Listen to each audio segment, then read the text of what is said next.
नारायण नारायण. यानंतर हे निश्चित होते की युद्ध होणार.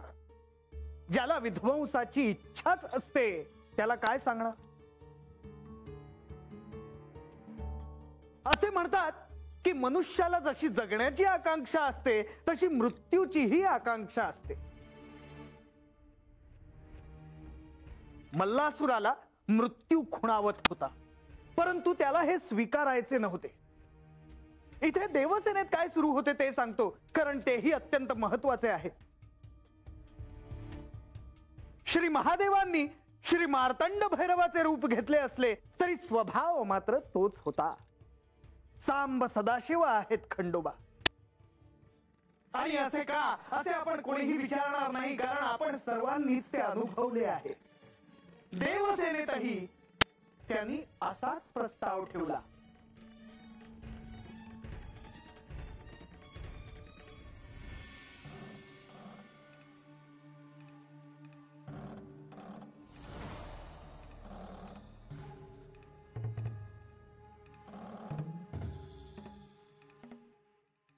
हे श्री मार्तंड भैरवा, आपल्याला मला भेटायची इच्छा होती.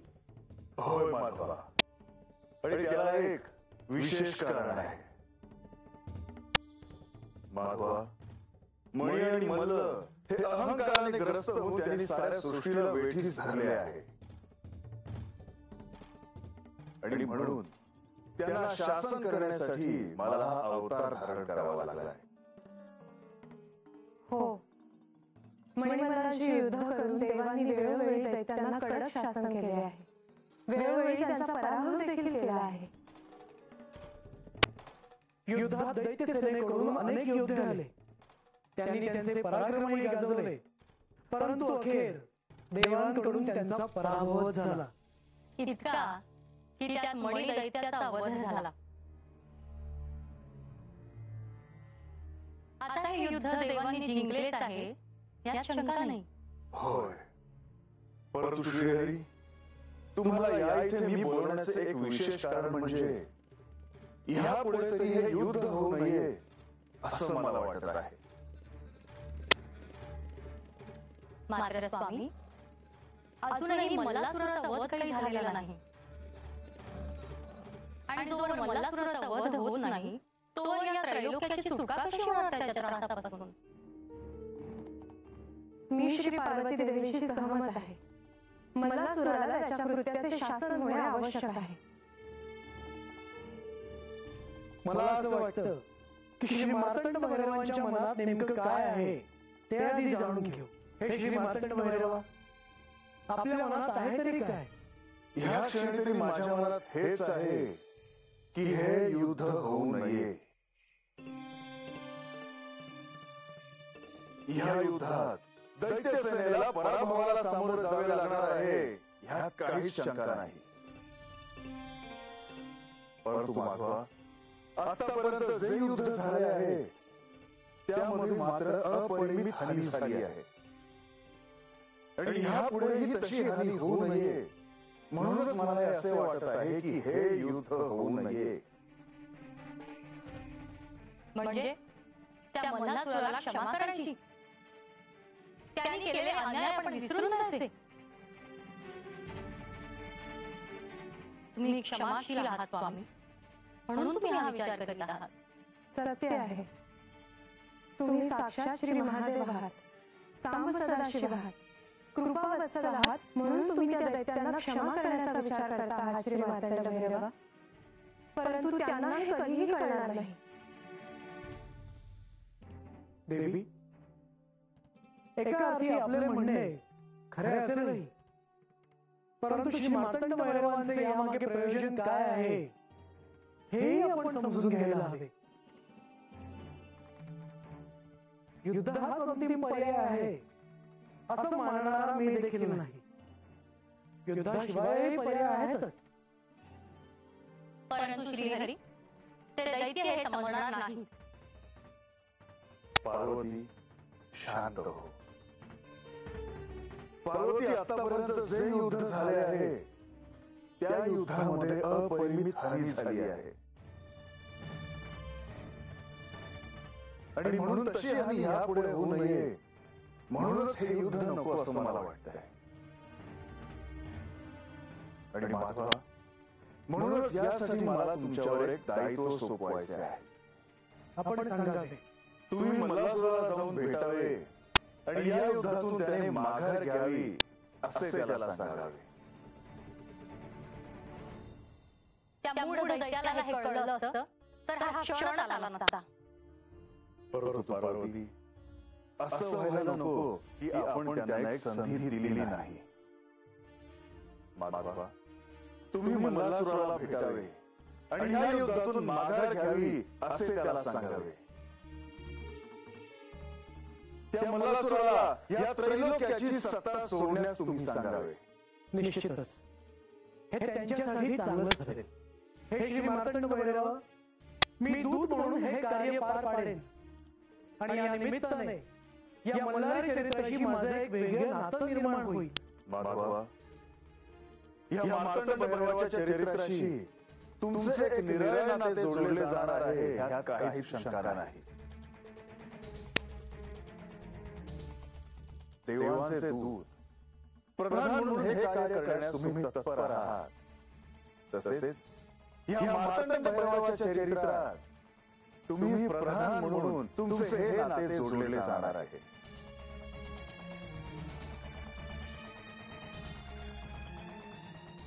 कशा अर्थाने? मला स्पष्ट काही आठवत नाही. हे तुला देखील भविष्यात कळेल. माधवा, मल्लासुराला एक दूत म्हणून भेटण्यासाठी तुम्ही मान्यता दिली.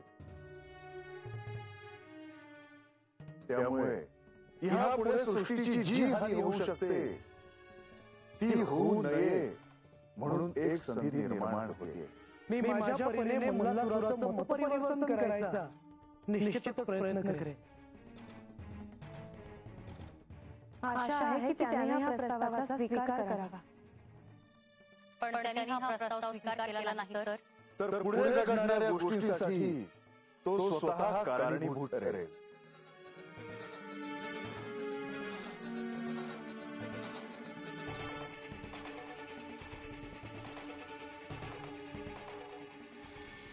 नारायण नारायण. असा प्रसंग तुम्हाला दुसऱ्या शिवचरित्रात दिसणार नाही. प्रत्यक्ष श्री विष्णूंना दैत्यांकडे दूत म्हणून शिवाने पाठवले.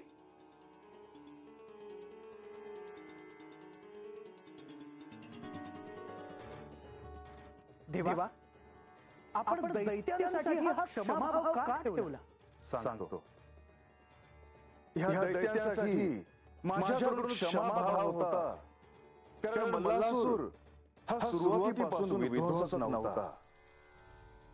ब्रह्मदेवांकडून त्याला वरदान मिळाल्यानंतर त्याने उत्तम असे कार्य केले होते आणि तेच पुण्य त्याच्या पाठीशी होते.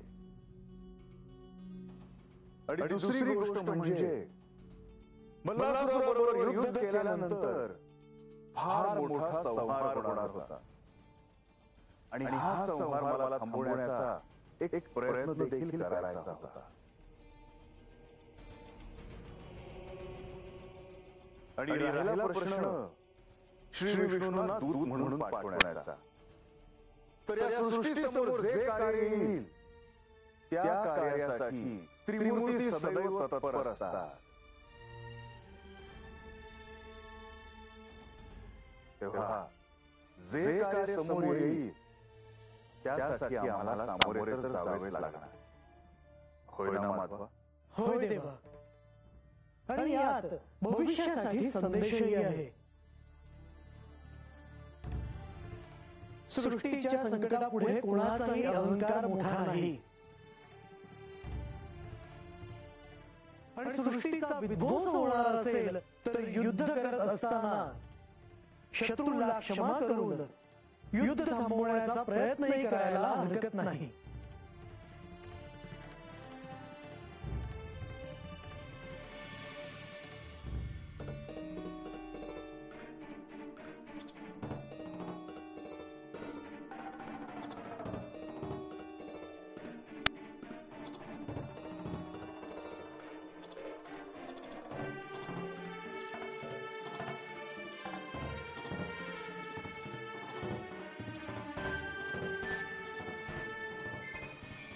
जय जयाजी म्हाळसा कांता, जय जयाजी शूरधरता, जय जयाजी प्रताप विस्तारिता, मणिमर्दना सर्वेशा, जय जयाजी प्रेतासना, मार्तंड भैरव भवमोचना, जय जयाजी कल्मषदहना, जय जयाजी भवभंजना, उद्धार धीरा उमावरा, जय जयाजी रणभैरवा, प्रताप रुद्रा मार्तंड भैरवा, अंधक ध्वंसी उमाधवा, भक्त पालक दयानिधी.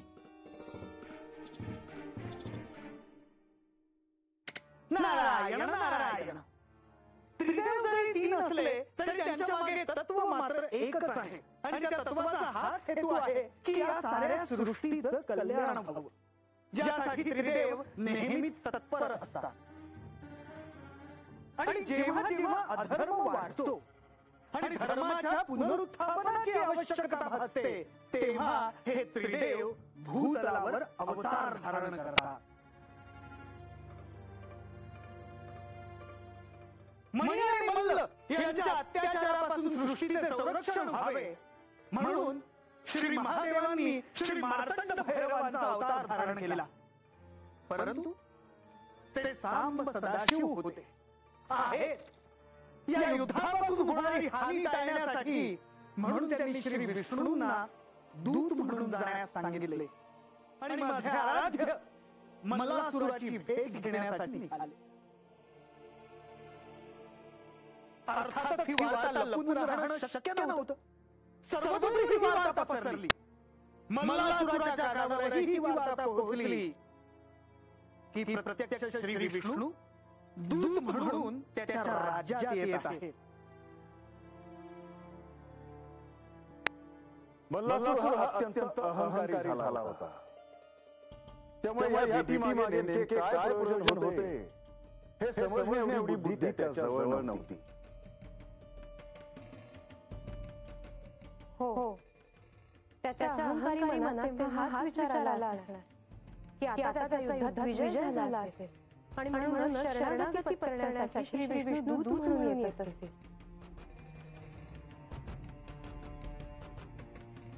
नारायण नारायण. अगदी योग्य बोललात आपण देवी. दैत्यगुरु शुक्राचार्य यांना मात्र मनोमन अशी आशा वाटू लागली होती की जर दैत्य कुळाचा समूळ नाश व्हायचा नसेल तर ही एक संधी आहे. दैत्यांनी या युद्धात माघार घ्यावी त्यातच त्यांचं भलं आहे. परंतु अर्थात मल्लासुराला हे कसं समजणार होतं हा प्रश्न होता. नारायण नारायण.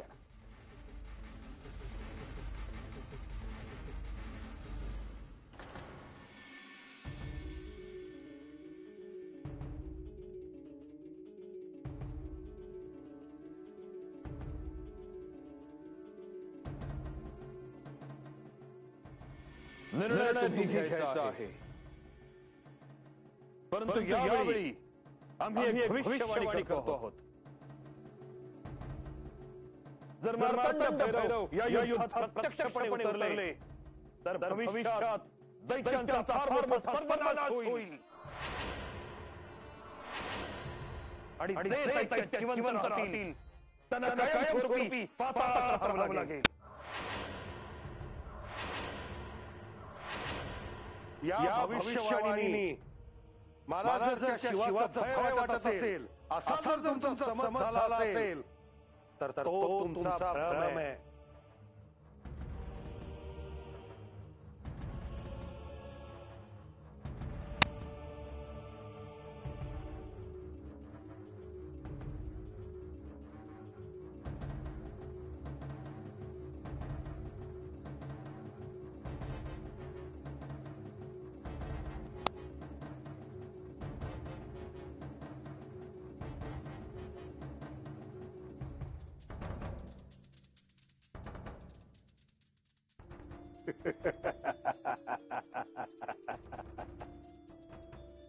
आचार्य मी काय म्हणालो होतो. मी जे म्हणालो होतो ते सत्य ठरत आहे. काय संदेश आहे राज? श्री विष्णू मला भेटण्यासाठी इथे येत आहेत अशी गुप्त वार्ता आहे आणि कोणत्याही क्षणी ते इथे येऊन पोहोचतील.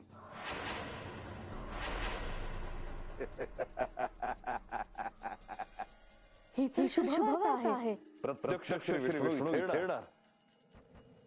आश्चर्य आहे.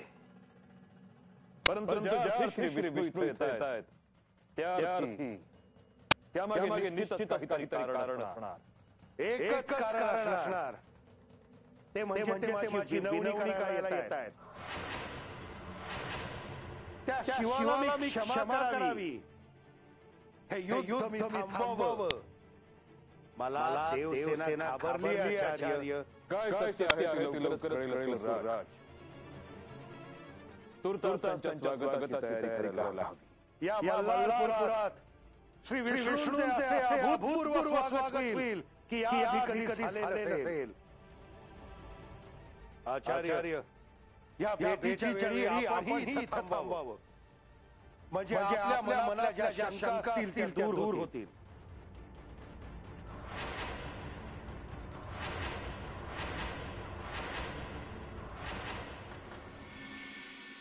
नारायण नारायण. वास्तवात भगवंत हा समदर्शी असतो. भक्ती हाच भाव त्याला भावतो. मग ते तत्व कोणतेही असो. मी आधी म्हटल्याप्रमाणे त्रिदेव जरी तीन असले तरी त्यामागे तत्व मात्र एकच आहे आणि ते तत्व समदर्शी आहे. त्यात देव आणि दैत्य असा भेदभाव नाही. मल्हारही वार्ता मिळाली होती की श्री विष्णू त्याच्या राज्यात येत आहेत. जरी तो श्री महादेवांचा द्वेष करत होता तरीही श्री विष्णूच्या प्रती मात्र त्याला आदर होता. आपण श्री विष्णू भक्त प्रल्हाद याच्या कुळी जन्माला आलो आहोत याची त्याला कल्पना होती. आणि म्हणूनच श्री विष्णू यांच्या स्वागतासाठी मल्हाराने पूर्ण तयारी केली होती. मल्हारपूर सजवले होते. मी माझ्या आराध्यांना विनंती करेन की त्यांनी स्वतः याबद्दल सर्वांना सांगावे.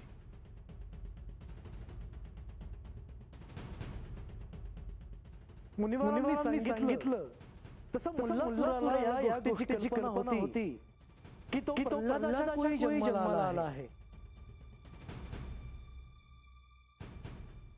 प्रल्हाद हा माझा भक्त होता.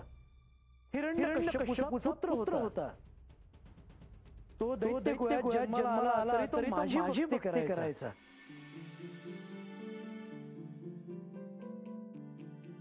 अशा प्रल्हादाच्या भक्तीवर मी प्रसन्न झालो. मुनिवरांनी सांगितलं तसं देव आणि दैत्य यांच्या त्रिदेवांनी कधीच भेदभाव केला नाही. भक्ती हाच महत्त्वाचा भाव होता.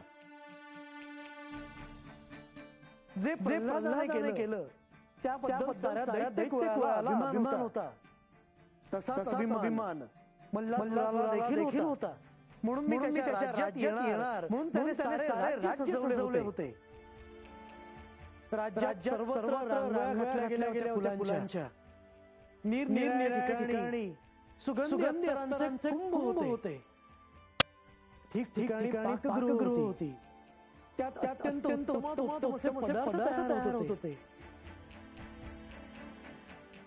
त्याचं वर्णन करणं अत्यंत रम्य होतं. परंतु हे सारं माझ्या दृष्टीने नगण्य होतं. कारण माझ्या आणि मल्हाराच्या भेटीचं प्रयोजन हे फार निराळं होतं. माझ्यासाठी युद्ध न होणं हे या साऱ्यापेक्षा महत्त्वाचं होतं. ज्यासाठी मी दूत म्हणून या राज्यात गेलो होतो.